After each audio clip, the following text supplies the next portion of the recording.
Christmas, everyone! And to all a good night. Okay.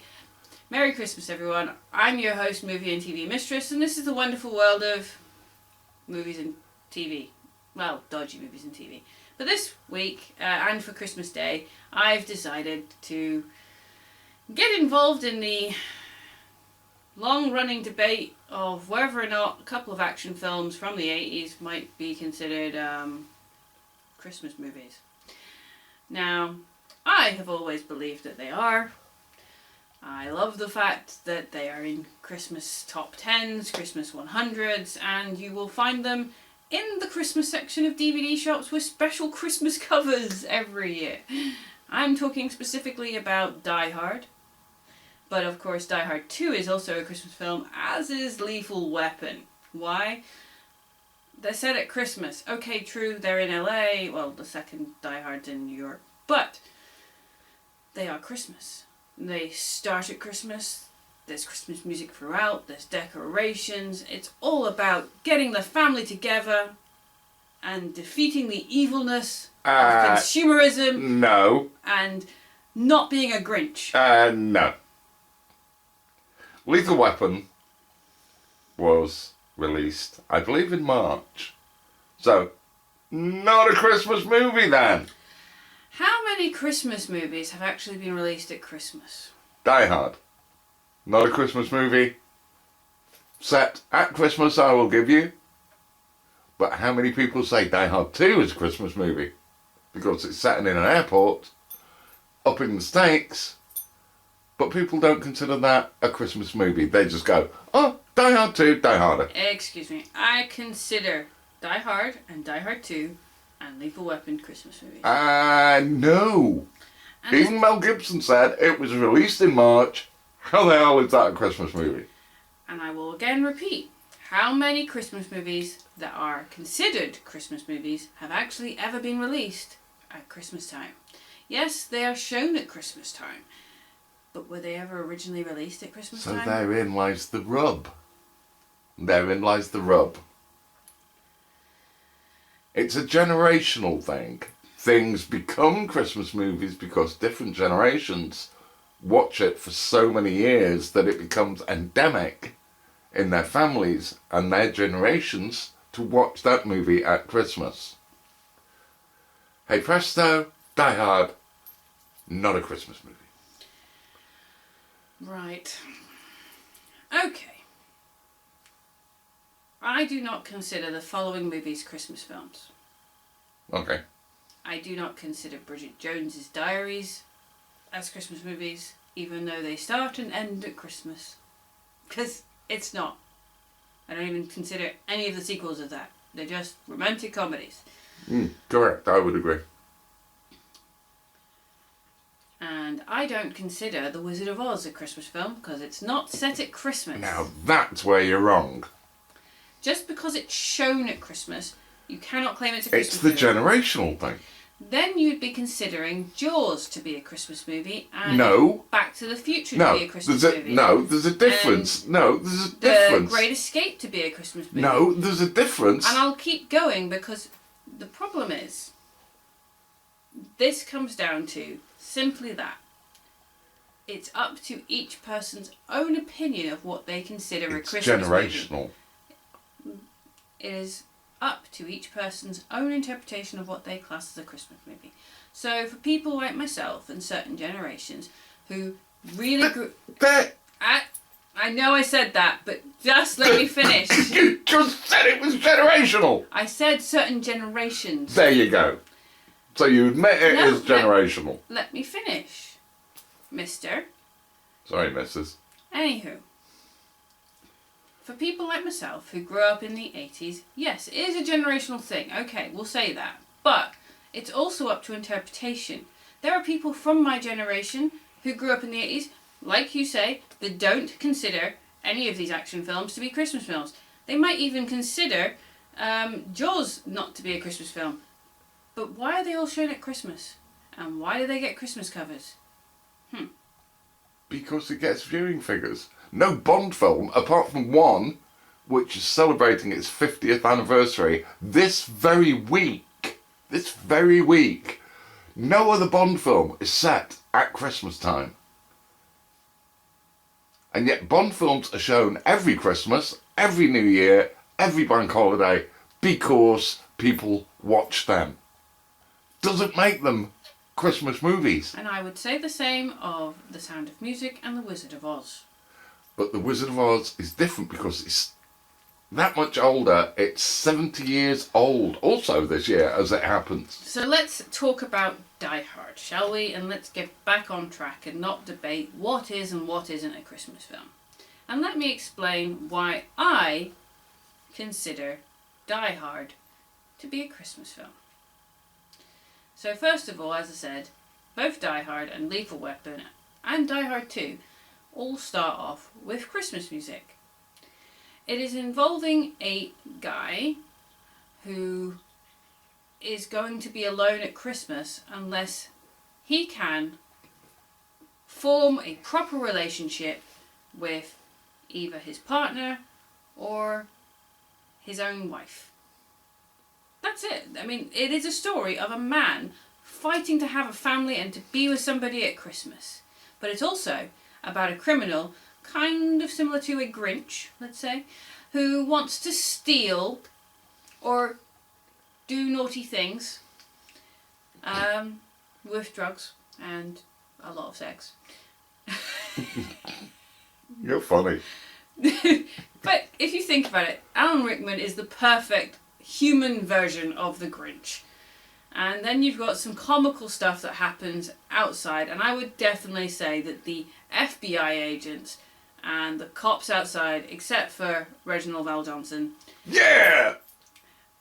are, well, they remind me of Who's.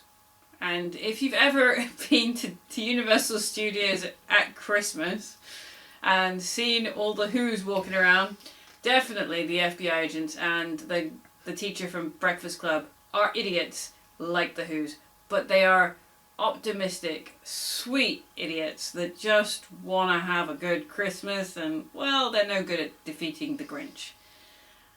And it's all down to the pure love and joy of defeating Grinch?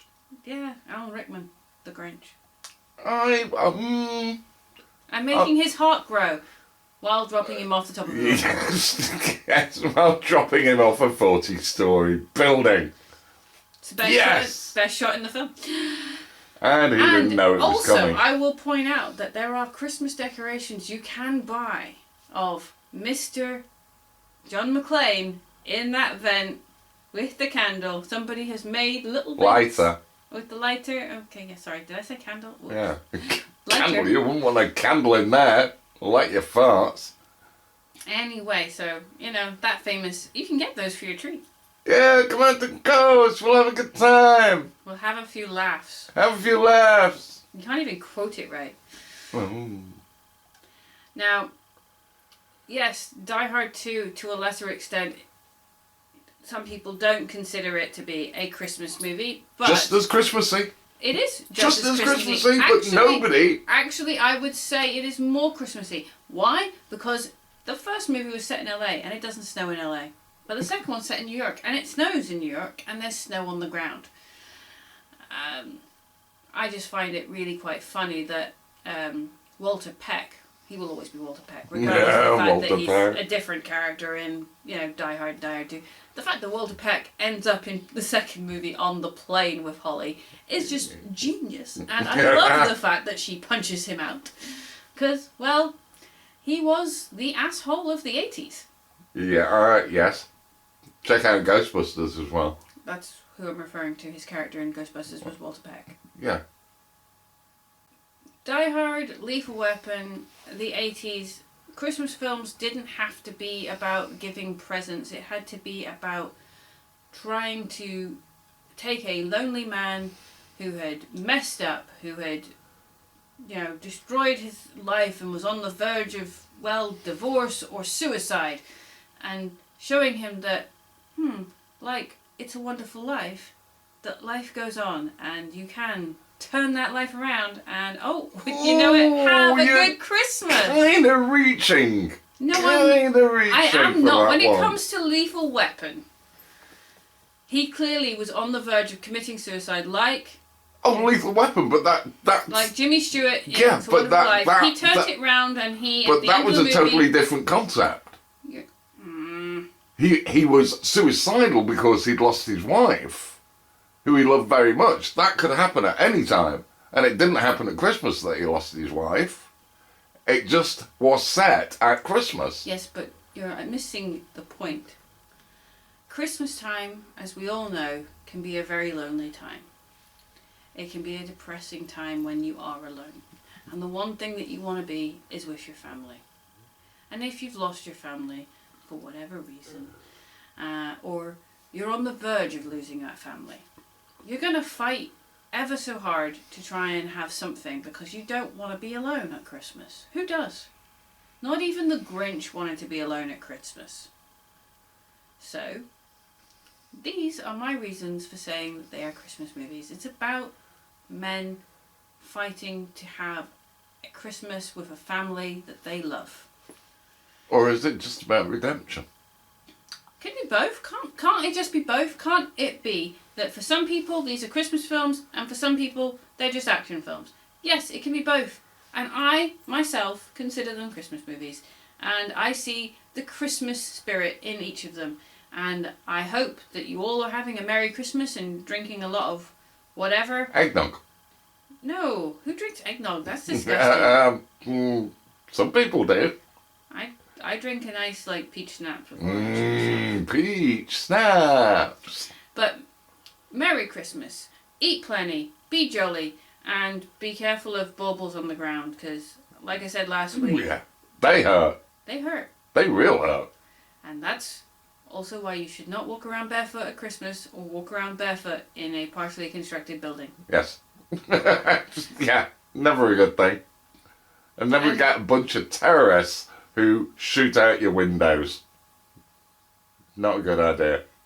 So, with that, I will give you my opinion. My other half will give you his opinion. Yeah, And I am the Dark Critic. there you go. My partner, the Dark Critic, sees the dark side in all films, whereas I try to see the optimistic, joyous side of them.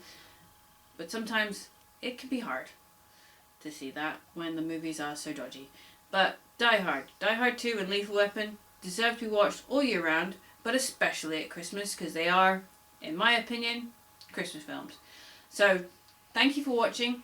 Tune in on New Year's Eve for the next video, which will be on Get Crazy. Oh! Yeah. Oh!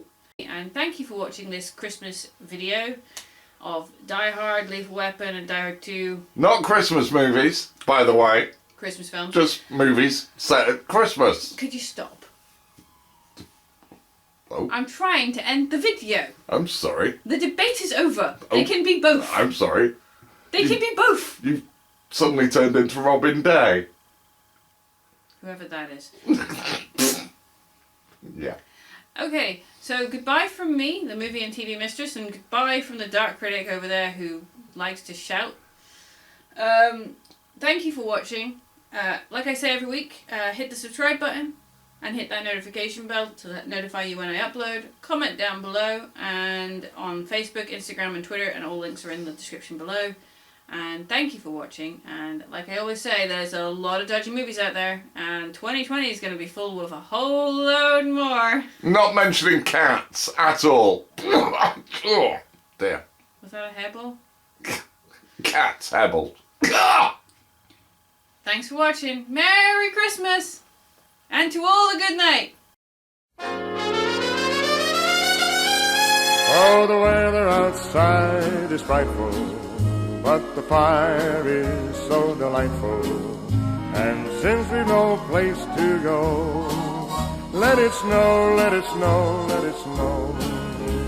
It doesn't show signs of stopping, and I brought some corn for popping. The lights are turned way